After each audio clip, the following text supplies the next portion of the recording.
अच्छा, किसी को पता है गलतियों पर डालने वाला पर्दा कहाँ से मिलता है और कपड़ा कितना लगता है? एक बात तो बताओ, धोखा खाने के बाद पानी पी सकते हैं कि नहीं? अगर किसी से चिकनी चुपड़ी बातें करनी हो तो कौन सा घी सही रहेगा, डालडा या देसी? ये दिल पे रखने वाला पत्थर किधर से मिलता है और कितने किलो का होता है? किसी के जख्मों पे नमक छिड़कना हो तो कौन सा सही रहेगा, हिमालय या नेशनल?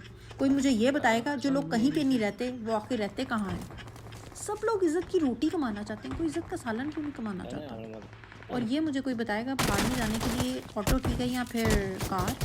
और एक आखिरी बात वो ये पूछनी थी, जो इज्जत का सवाल होता है ये कितने नंबर का होता है? कोई बताएगा प्लीज़ मुझे।